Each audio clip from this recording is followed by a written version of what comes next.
Apa kabar? Thank you, terima kasih buat kehormatan ini. Saya bisa bersama-sama dengan saudara dalam sukacita saudara tentunya pada kesempatan ulang tahun yang ke-6 ini.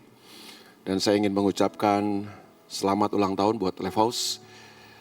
Happy anniversary buat Lifehouse yang ke-6. Terus maju, tetap semangat, dan terus dipakai Tuhan. Sekali lagi terima kasih saudaraku buat kehormatan ini. Baik, kita tidak akan membahas tentang perang, walaupun perang sedang terjadi. Kita juga gak akan membahas tentang banjir yang mengepung beberapa daerah Jakarta. Kita akan membahas tentang obedience. Saudara siap pagi ini untuk firman Tuhan ini?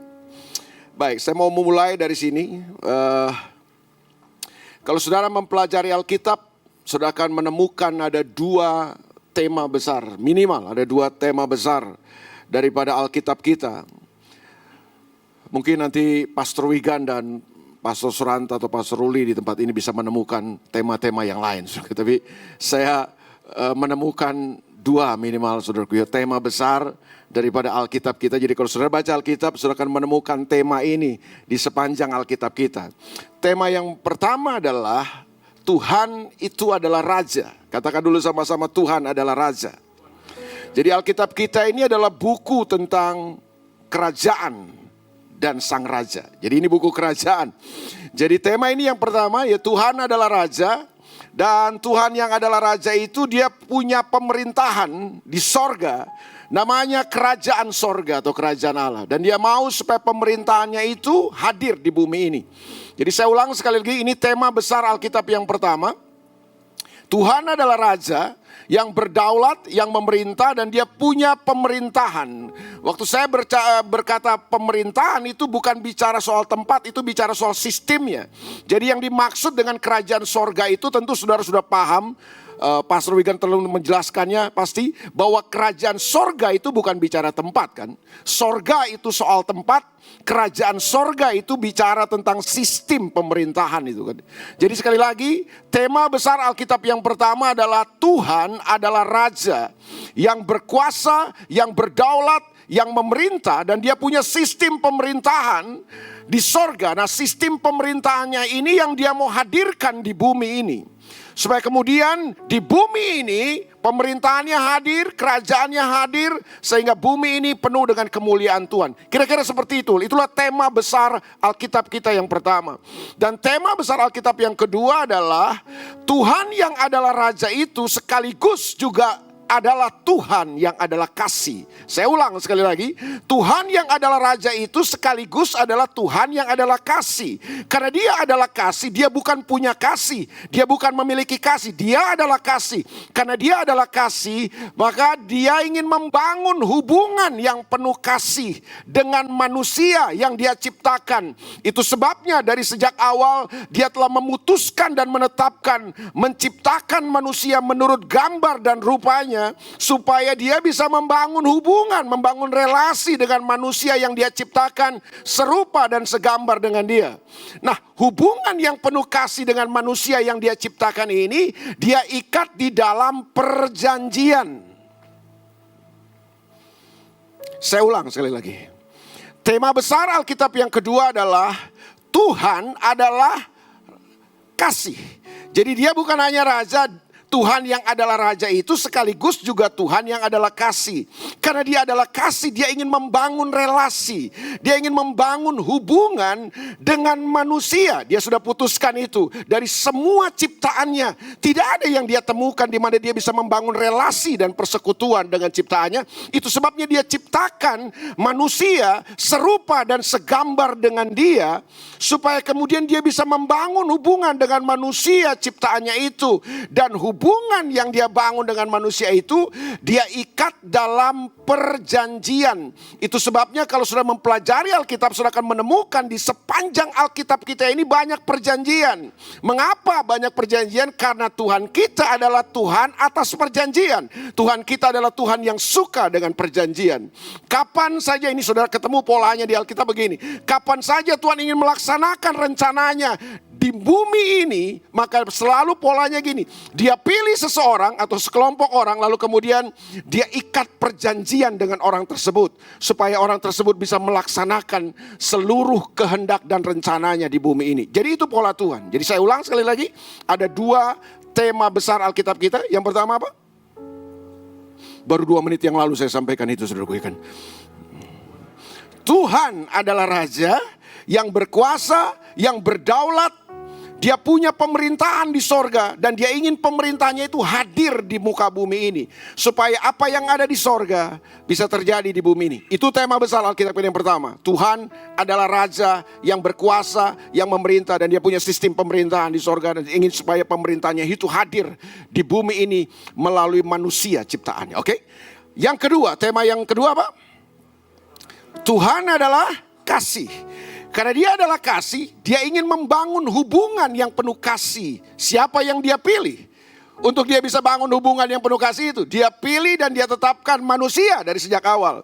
Itu sebabnya manusia diciptakan serupa dan segambar dengan dia, supaya manusia bisa membangun hubungan dengan Tuhan.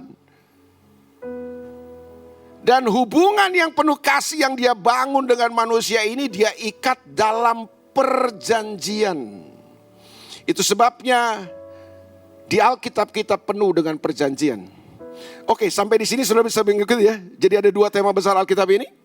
Dan yang menariknya adalah dalam kedua tema besar Alkitab kita ini, obedience, ketaatan menjadi sebuah aspek yang sangat vital sekali.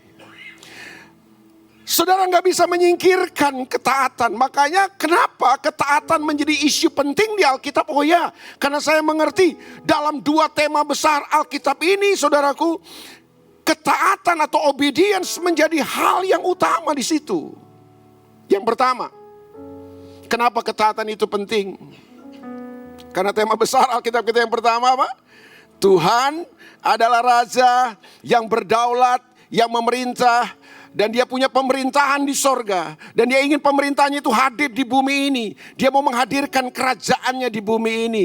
Supaya apa yang ada di sorga bisa terjadi di bumi. Dan dia tetapkan manusia sebagai representasinya di bumi ini. Nah, untuk itulah kalau saudara mempelajari kerajaan, saudara mempelajari tentang kerajaan Allah itu, satu hal yang Tuhan mau dari manusia adalah apa? Ketaatan. Kenapa ketaatan? Oh ya gini, ketaatan adalah manifestasi daripada pemerintahan Tuhan dalam hidup kita. Kalau dalam hidup saudara dan saya ada kerajaannya, ada pemerintahannya, maka ketaatan adalah sesuatu yang natural, harus terjadi dalam kehidupan kita. Ketaatan merupakan sebuah respon yang natural, yang mutlak sebenarnya, kalau kita menjadikan Tuhan itu Raja. Kecuali Tuhan bukan Raja dalam hidup saudara. Kecuali Tuhan hanya jadi pelayan daripada semua keinginan saudara. Kecuali saudara cuma mengenal Tuhan sebagai penjawab semua kebutuhan saudara. Kalau Tuhan itu adalah Raja, maka ketaatan dari umatnya menjadi sesuatu yang mutlak. Setuju Bapak Ibu? Kenapa ketaatan penting? Karena ketaatan itu merupakan manifestasi daripada sebuah respon kita yang menjadikan dia adalah Raja yang berkuasa dan berdaulat. Kecuali itu yang saya bilang, saudara cuma jadikan dia pelayan daripada semua keinginan dan kebutuhan saudara. Ada banyak orang Kristen hari ini gitu kan. Jadikan Tuhan cuma sekedar pelayan daripada semua kemauan dan keinginannya, kebutuhannya. Enggak dong. Alkitab nggak bicara itu. Alkitab bicara bahwa gini, Tuhan itu adalah Raja yang berkuasa dan berdaulat. Dia mau pemerintahnya hadir di bumi ini. Lewat hidup saudara dan saya. Pemerintahannya bisa hadir di muka bumi ini. Setuju Bapak Ibu? Untuk itu makanya ketaatan menjadi sesuatu hal yang penting. Kapan saudara dan saya tidak taat dalam kehidupan, saudara dan saya sedang tidak mengakui dia adalah Raja yang berkuasa dan berdaulat dalam hidup kita. Kan gitu. Itu sebabnya berulang kali saya katakan bahwa begini, tujuan utama daripada kekristenan kita itu bukan masuk sorga. Saya pikir prinsip ini kan sudah banyak dibahas lah ya. Tapi sayang kan gereja dan kekristenan cuma ajarin tujuan kita tuh mati masuk sorga. Padahal enggak. Makanya waktu Yesus datang ke dalam dunia ini, apa berita Yesus? Apa khotbah Yesus? Khotbah Yesus terbanyak apa sih? soal kerajaan kan. Bertobatlah. Alkitab berkata, coba mungkin bisa ditunjukkan Matius pasal yang keempat, ayat yang ke-17. Kan Yesus kemana-mana keliling waktu dia pelayanan di muka bumi ini, khotbahnya ini kan. Dia bukan khotbah soal sorga. Dia khotbah soal apa? Dia khotbah soal ini loh. Sejak waktu itulah Yesus memberitakan bertobatlah sebab sorga atau kerajaan sorga? Oh bukan sorga ya. Sorga itu tempat. Kerajaan sorga itu bukan tempat. Itu soal apa? Soal pemerintahan Tuhan. Sayangnya berita ini, pesan ini dipelintir kan. Jadi bertobatlah sebab sorga sudah dekat. Enggak. Karena dari awal Tuhan mendesain manusia bukan untuk sorga. Dari sejak awal Tuhan mendesain manusia untuk bumi. Apa yang Tuhan mau? Tuhan mau supaya manusia menghadirkan kerajaannya di bumi ini. Lewat manusia, pemerintahannya bisa hadir di bumi ini. Amin, saudaraku? Ya. Isu penebusan, tentu saudara sudah paham juga. Bukan sekedar upaya Tuhan untuk membawa kita mati masuk surga kan. Tapi sayangnya berita di gereja banyak kan itu kan. Kita berdebat panjang antara Calvinis dan Armenian bertahun-tahun cuma sekedar itu supaya masuk surga aja berita kita. Padahal kan ini kan isu penebusan yang terpenting tuh itu. Kolose pasal 1 ayat 13 bilang begini saudaraku. Kolose 1 ayat 13 coba. Kalau multimedia lagi murah hati dia cantumkan di depan ini saudaraku.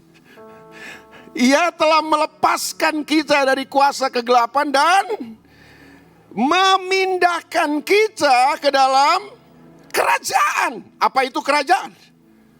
Sistem pemerintahan Tuhan. Makanya sistem pemerintahan Tuhan ini yang harus terjadi berlaku dalam kehidupan kita. Nah kalau sistem pemerintahan Tuhan ada dalam hidup kita, itu berarti begini. Tuhan memerintah berdaulat sebagai raja atas hidup kita. Nah kalau Tuhan jadi raja dalam hidup kita, apa respon paling penting yang kita bisa berikan sebagai Tuhan sebagai raja dalam hidup? Kalau Tuhan sebagai raja, ya ketaatan. Jadi ketaatan itu bentuk manifestasi daripada gini. Siapa yang berkuasa, siapa yang berdaulat atas hidup kita. Kalau hidup kita cuma isinya dipenuhi cuma semua keinginan-keinginan kita, kemauan-kemauan kita sudah jelas kan. Berarti bukan Tuhan yang jadi raja. Bukan kerajaan Tuhan yang ada dalam hidup kita. Kerajaan diri kita sendiri mungkin. Gereja ini siapa yang memerintah? Sistem apa yang sedang dikerjakan oleh gereja saudara? Lifehouse dalam 6 tahun ini. Tuhankah? Atau ambisi manusia? Oh, itu akan memutuskan ketaatan saudara.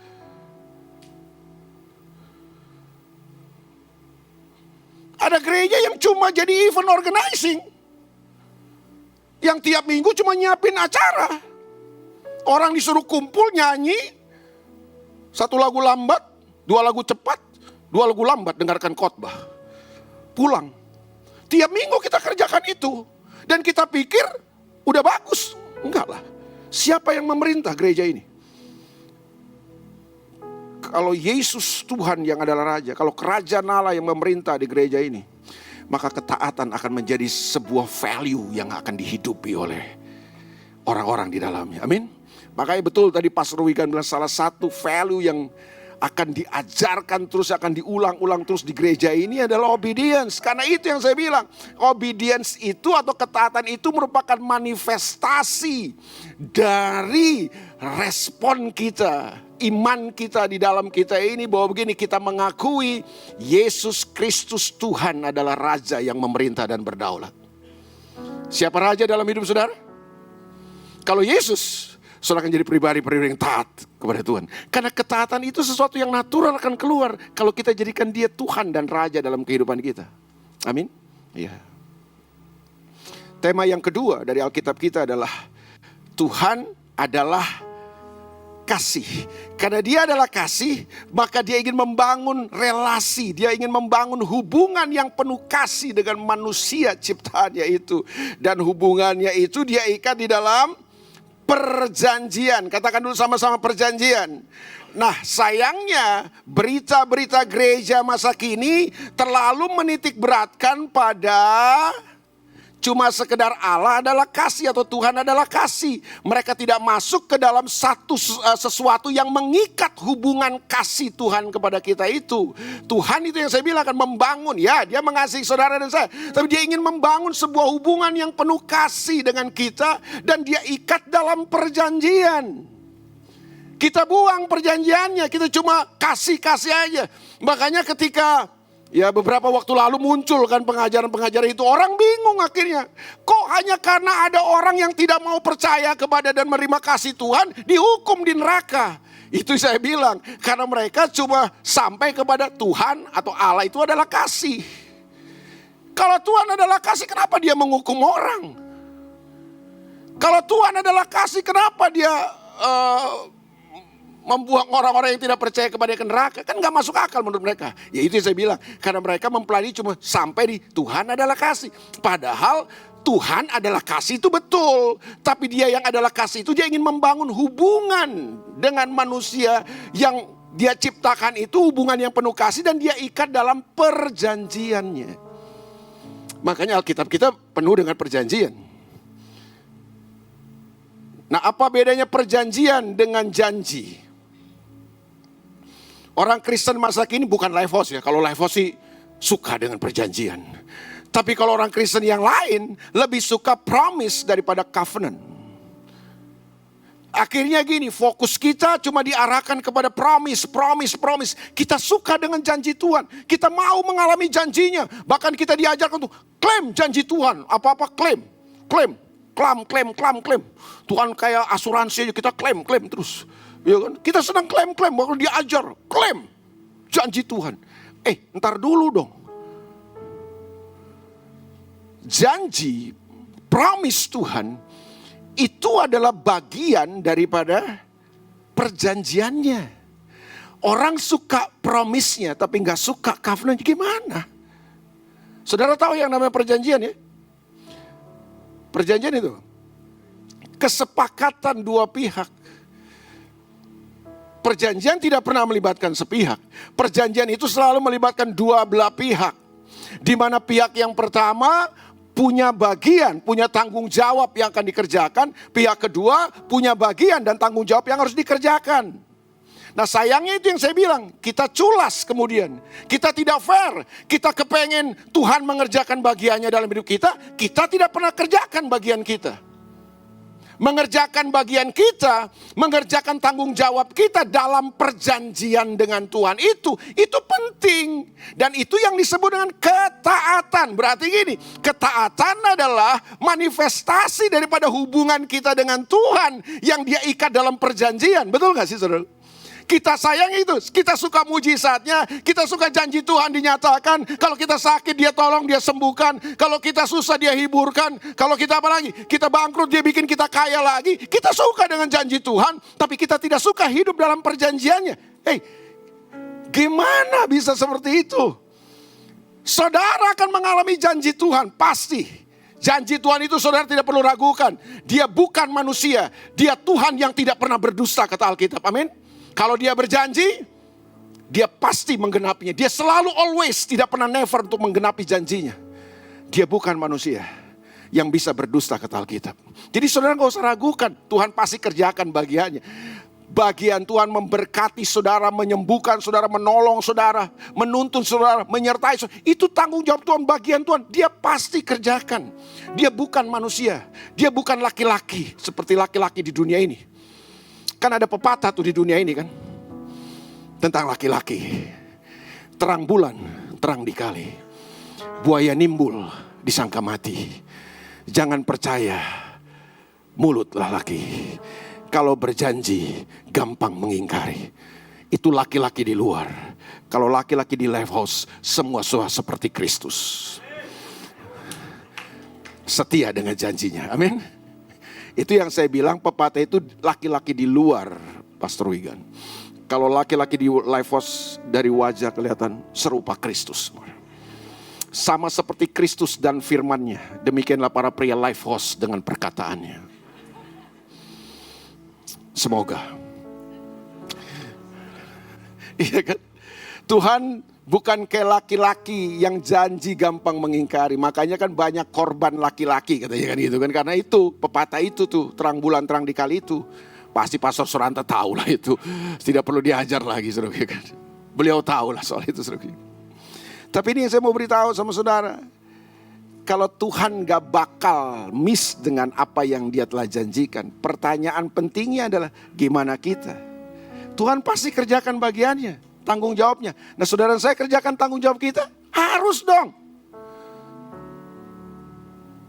Semua konsekuensi daripada perjanjian itu akan terlaksana dan berlaku apabila pihak pertama mengerjakan bagiannya, pihak kedua akan mengerjakan bagiannya. Bagaimana mungkin kita tuntut Tuhan mengerjakan bagiannya, mengerjakan atau menggenapi janjinya. Kita nggak pernah kerjakan bagian kita. Bagian kita apa? Tanggung jawab kita apa? Taat kepada kehendaknya. Itu bagian kita dalam perjanjian itu. Makanya ketaatan kita akan menjadi ketaatan yang bukan ketaatan agamawi. Ketaatan kita adalah ketaatan yang dibangun dari dasar hubungan dengan Tuhan yang penuh kasih.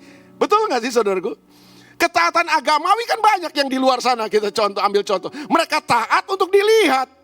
Mereka taat untuk sekedar menjalankan aturan. Karena mereka berpikir bahwa gini, semakin saya taat, semakin saya bisa menjalankan aturan agama saya. Dan semakin saya berkenan sama Tuhan. Kita nggak akan melakukan ketaatan seperti itu. Ketaatan kita bukan ketaatan yang lahir dan didrive dari ketaatan-ketaatan agamawi. Yang cuma untuk mendapatkan sesuatu dalam kehidupan kita. Orang bisa taat loh karena dia ingin mendapatkan sesuatu. Tapi Alkitab nggak ajar kita begitu. Ketaatan kita base-nya, dasarnya bukan kepentingan dan apa yang akan kita peroleh. Ketaatan kita harus didasarkan pada hubungan yang penuh kasih dengan Tuhan itu. Saudara dan saya taat bukan karena kita ingin mendapatkan sesuatu. Saudara dan saya taat karena gini, kita punya hubungan dengan Tuhan. Dan itu penting. Hubungan sama Tuhan itu penting. Karena itu salah satu tujuan Tuhan dalam hidup kita. Setuju gak saudara kalau saya bilang gini? Kalau saudara mau mencari keberartian dan kebermaknaan dalam kehidupan, saudara harus kembali kepada purpose saudara. Karena tanpa purpose tidak ada meaning. Tanpa purpose hidup kita pasti meaningless. Saudara boleh sukses, saudara boleh kaya, saudara boleh punya jabatan yang tinggi. Kalau saudara tidak kembali kepada tujuan Tuhan dalam hidup saudara, saudara tetap gagal. Miles Monroe yang bilang itu buat kita. Dia berkata begini, kegagalan terbesar dalam kehidupan adalah ketika kita sukses melakukan hal dan tanggung jawab yang salah. Ada banyak orang bisa sukses waktu dia mengerjakan keinginan dan ambisinya. Tapi tetap kesuksesan yang model begini, kesuksesan yang gagal di hadapan Tuhan. Kesuksesan sejati adalah ketika kita sukses mengerjakan apa yang menjadi kehendak Tuhan yang dinyatakan kepada kita. Amin? Iya dong. Saya berdoa supaya Lifehouse menjadi gereja yang sukses mengerjakan kehendak Tuhan. Bukan sekedar sukses mengerjakan ambisi-ambisi kita.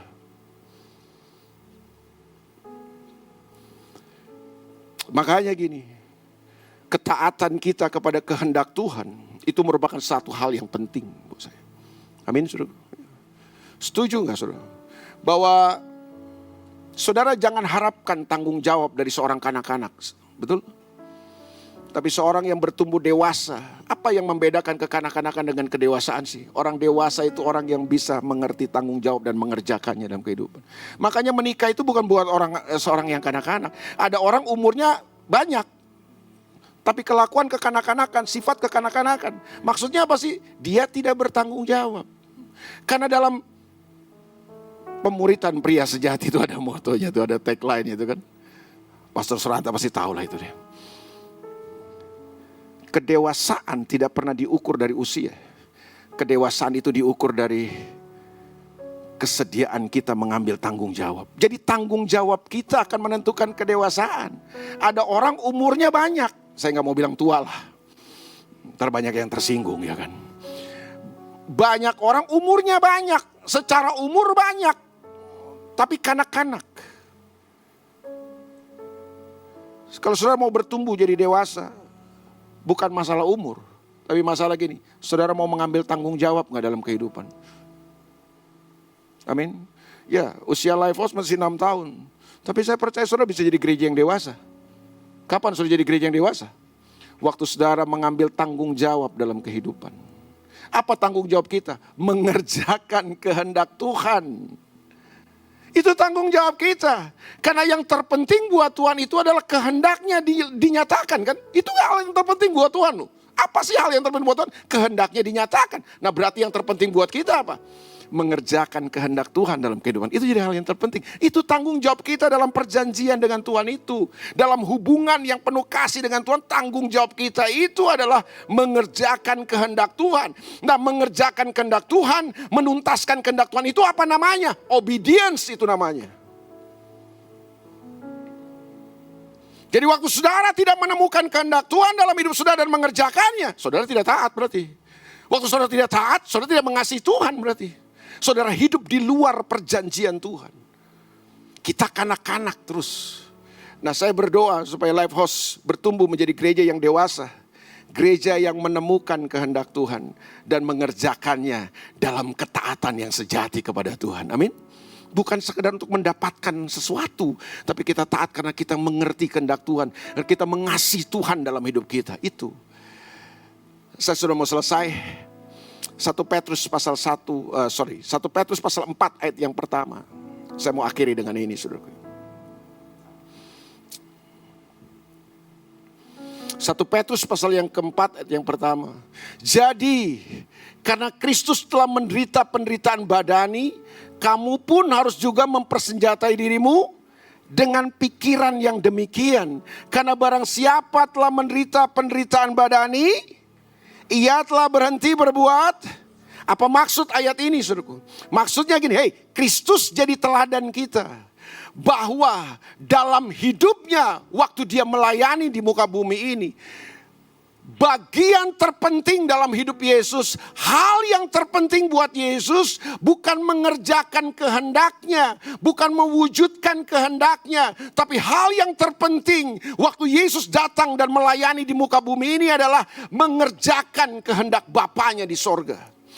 Bahwa untuk mengerjakan kehendak Bapanya, dia menderita, dagingnya menderita, tubuhnya menderita. Yes, siapa bilang mengerjakan kehendak Tuhan itu enak? Siapa bilang mengerjakan kehendak Allah itu mudah dan gampang? Tidak gampang, tidak mudah, gak enak. Kadang-kadang gini, kita mesti kehilangan banyak hal. Mungkin kesenangan kita terenggut, mungkin apa lagi? Hal-hal yang menarik buat kita harus terampas dalam kehidupan. Tapi untuk mengerjakan kehendak Tuhan, itu hal yang terpenting harusnya. Nah karena Kristus sudah melewati itu, katanya persenjatailah hidup kita dengan pikiran yang seperti itu katanya. Dan waktu kita mempersenjatai dengan pikiran seperti itu, kata kita berhenti berbuat dosa. Katakan sama-sama dosa. Apa itu dosa? Dosa itu bukan sekedar perbuatan jahat. Kita kadang-kadang memahami dosa dangkal cuma sekedar perbuatan jahat. Padahal dosa yang dimaksud dengan dosa dalam Alkitab itu kan bukan sekedar perbuatan jahat. Yang pertama yang sudah perlu tahu, ya berbuat jahat itu dosa. Saya percaya saudara udah lolos lah dengan semua itu. Berzina, mencuri, merampok, membunuh, saudara udah gak lakukan dosa-dosa begitu. Tapi saudara tahu gak yang dimaksud dengan dosa di Alkitab? Bahasa Alkitab tentang dosa itu hamartia dalam perjanjian lama. Bahasa Ibrani. Itu artinya apa? Meleset, keluar dari tujuan, melenceng dari tujuan. Jadi artinya gini, waktu saudara hidup tidak pada tujuan-tujuan Tuhan, kita berdosa. Aduh kurang amin saudara kalau yang gini-gini ini. Saudara boleh sukses, tapi waktu saudara sukses keluar dari tujuan Tuhan, saudara tetap gagal. Itu dosa. Jadi dosa itu apa? Meleset dari tujuan Tuhan. Saya cuma mau beritahu, hidup kita ini bukan sekedar mengerjakan keinginan-keinginan kita. Hidup kita adalah harus menuntaskan dan mengerjakan tujuan-tujuan Tuhan buat kita. Mengerjakan kehendaknya. Apa namanya itu? Taat. Itulah kehidupan kita harusnya. Dosa apa? Meleset dari tujuan. Keluar dari tujuan. Saya bisa sukses, saya bisa kelihatan sukses dalam kehidupan. Tapi kalau saya tidak mengerjakan tujuan Tuhan yang telah Dia berikan buat saya, ya tetap saya gagal loh. Itu disebut dosa tuh.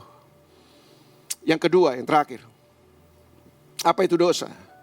Dosa itu bukan sekedar apa yang saudara kerjakan, tapi dosa juga adalah apa yang saudara tidak kerjakan. Dalam pemuritan pria sejati itu ada itu. Bahwa dosa Adam di Taman Eden itu apa? Hawa dosanya kan makan buah yang dilarang oleh Tuhan, betul gak ya? Yang makan buah siapa? Hawa awalnya, betul gak saudara? Makanya ada Hawa nafsu, tidak ada Adam nafsu. Karena itu, ya kan? Yang makan duluan buah itu apa? Hawa. Yang nafsu sama buah itu Hawa. Makanya yang makan buah itu Hawa. Hawa nafsu. Itu kesalahan Hawa kan. Hawa nafsu lihat buah itu terus dia makan ya kan gitu. Kesalahan Adam apa? 1, 2, 3. Oh, belum ada yang yes ya. Dalam pemuritan pria sejati kita diajar tuh bahwa dosa Adam itu bukan apa yang dia lakukan. Dosa Adam adalah apa yang dia tidak lakukan. Apa yang tidak dilakukan oleh Adam. Dia tidak tegur Hawa waktu Hawa digoda sama iblis. Adam diam, Adam gak mengerjakan tanggung jawabnya. Padahal firman Tuhan itu dikasih kepada Adam kan. Harusnya waktu itu di Taman Eden, dia bilang Hawa jangan makan buah itu. Karena Tuhan larang kita makan. Semua boleh kita makan, ya itu jangan. Adam tidak melakukan apa-apa di situ. Adam tidak mengerjakan tanggung jawabnya. Itu dosa. Jadi dosa Adam itu bukan sekedar ikut makan buah itu. Dosa Adam yang sebenarnya adalah dia gak mengerjakan yang menjadi tanggung jawabnya. Apa itu dosa? Apa itu dosa? Yang pertama meleset, keluar dari tujuan. Yang kedua, saudara tidak mengerjakan kehendak Tuhan dalam hidup saudara. Itu dosa. Baru masuk ke ayat yang kedua, kemudian dia bilang gini. Ayat yang kedua, ayat yang terakhir ini. Supaya waktu yang sisa, apa katanya? Jangan kamu pergunakan menurut keinginan manusia. Tapi menurut, saya berdoa. Supaya waktu yang sisa ini, saudara tidak mengerjakan keinginan-keinginan kita. Oh, semua kita punya keinginan. Semua kita punya cita-cita. Dan saya lihat dari wajah saudara keinginan kita bagus lah. Cita-cita kita bagus. Ambisi-ambisi kita bagus. Tapi percayalah, keinginan Tuhan dan kehendak Tuhan jauh lebih bagus dalam hidup kita. Lumayan 3 orang yang amin ya. Amin. Terlambat saudara, yang tadi yang pertama itu ya. Cita-cita kita bagus. Bagus. Obsesi kita bagus. Kerinduan-kerinduan kita bagus. Tapi kerinduan Tuhan dalam hidup kita, keinginan-keinginan Tuhan dalam hidup kita jauh lebih bagus. Dan Alkitab bilang waktu yang sisa harus kita gunakan untuk apa? Bukan mengerjakan keinginanmu, tapi mengerjakan keinginan Tuhan. Lifehouse, tahun ke-7, tahun ke-8, tahun ke-9, apa yang paling penting? Temukan kehendak Tuhan, kerjakan itu. Kalau saudara temukan kehendak Tuhan dan kerjakan kehendak Tuhan, saudara gak akan jadi gereja yang mengekor. Oh gereja ini bikin ini, oh kita bikin. Kan banyak gereja FOMO hari ini. Di sana pakai lighting kayak diskotik, kita pakai lighting kayak diskotik. FOMO aja. Oh di sana ada komsel, kita bikin komsel. Kita cuma mengekor, mengikut apa yang gereja lain bikin. Kita gak pernah menemukan apa yang Tuhan kasih buat kita untuk kita kerjakan. Oh, oleh anugerah Tuhan, saya bisa keliling beberapa gereja-gereja besar. Tapi saya gak akan tergoda untuk menjadi seperti mereka. Karena saya tahu begini, tugas saya adalah menemukan kehendak Tuhan, apa yang Tuhan taruh dalam diri saya dan harus mengerjakannya. Walaupun untuk itu mungkin saya gak populer, mungkin saya gak terkenal, gak apa-apa. Saya hidup bukan untuk populer kan, saya hidup bukan untuk terkenal. Saya hidup untuk menemukan kehendak Tuhan, saya harus kerjakan kehendak Tuhan. Apapun itu yang Tuhan taruh dalam diri saya. Saya berdoa buat Lifehouse, supaya Lifehouse gak jadi gereja yang mengekor. Gereja yang cuma ikut-ikutan, FOMO. Saudara menemukan kehendak Tuhan dan mengerjakan kehendak Tuhan dalam kehidupan saudara. Saudara percaya gereja aja untuk kotanya? Gereja ada untuk kota? Iya, Buat apa saudara di kota Jakarta? Untuk kota ini. Harusnya gereja menjawab persoalan-persoalan yang terjadi dalam kota ini. Tapi kita sibuk cuma kebaktian. Kita cuma diajar nyanyi. Kita nggak diajar untuk mengerjakan kehendak Tuhan. Makanya orang Kristen cuma jago nyanyi, nggak jago melakukan kehendak Tuhan akhirnya. Saya ngomong begini bukan karena saya anti nyanyi. Saya bisa nyanyi, Pak. Saya ngomong gini bukan saya kepahitan nyanyi. Enggak, saya bisa nyanyi. Tapi yang saya mau beritahu kepada saudara, gereja ada bukan untuk nyanyi-nyanyi. Nyanyi bolehlah. Tapi bukan hanya untuk nyanyi-nyanyi kan. Kita cuma diajar nyanyi-nyanyi hari Minggu terus udah selesai. Enggak lah. Gereja ada untuk menemukan kehendak Tuhan dan menuntaskannya. Supaya gereja punya dampak buat kota ini. Tuhan memberkati saudara. Selamat ulang tahun. Selamat menuntaskan kehendak Tuhan. Dan selamat berjalan dalam ketaatan kepada Tuhan. God bless you. Tuhan berkati saudara. Mari kita datang sama Tuhan. Maafkan kalau berita dalam ulang tahun saudara agak sedikit menggores-gores hati saudara. Tapi gak apa-apalah. Saya tadi sudah berdoa, Tuhan apa yang harus saya sampaikan kepada gereja ini di ulang tahun yang ke-6. 6, 7, 8, 9 itu cuma deret hitung dalam tahun-tahun umur kita. Tapi yang paling penting bukan berapa umur kita kan. Tapi berapa banyak kehendak Tuhan yang kita dapatkan dan kita hidupi dalam kehidupan, itu yang paling penting. Yuk kita bangkit berdiri sama-sama. Ku mau mengikuti kehendak-Mu ya Bapa.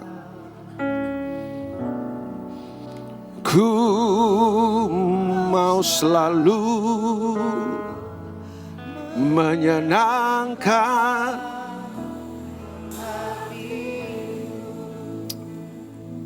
Saya melihat banyak gereja hari ini, saudara. Oleh kemurahan Tuhan, Tuhan memperlihatkan banyak gereja kepada saya. Dan saya berdoa buat Lifehouse. Kehendak Tuhan itu adalah ini. Pergilah, jadikanlah semua bangsa muridku. Itu kehendak Tuhan. Memuridkan orang, itu kehendak Tuhan. Tapi banyak gereja hari ini bukan mengerjakan kehendak Tuhan. Mereka mengerjakan ambisi-ambisi mereka. Mereka cuma pergilah, jadikanlah semua orang anggota gereja. Saya berdoa supaya Lifehouse gak hanya menjadikan anggota gereja, member. Tapi saudara jadi murid. Kehendak Tuhan adalah gini, yang kuat menanggung yang lemah. Tapi gereja hari ini, yang kuat matikan yang lemah. Kita bersaing, enggak lah. Lifehouse gak usah bersaing. Lifehouse menemukan kehendak Tuhan. Biar lagu ini jadi doa kita. Ku mau mengikuti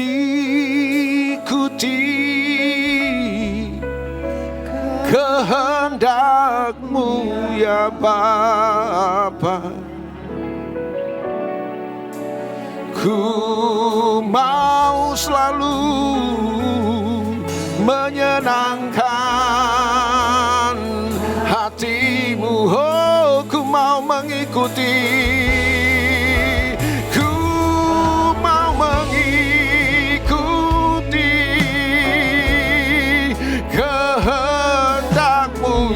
Bapa, ku mau selalu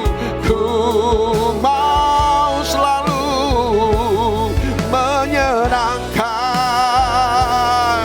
Sekali lagi sama-sama, ku mau mengikuti. Haleluya.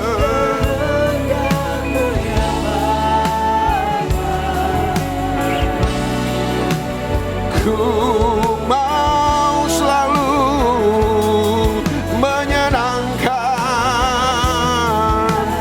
Ku mau selalu.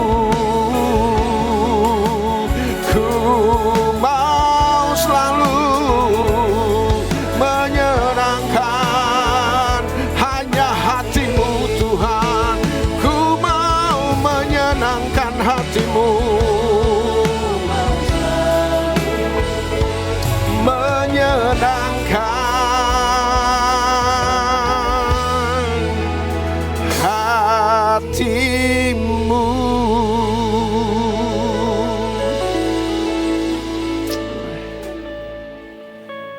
Hamba-Mu selesai berbicara Tuhan.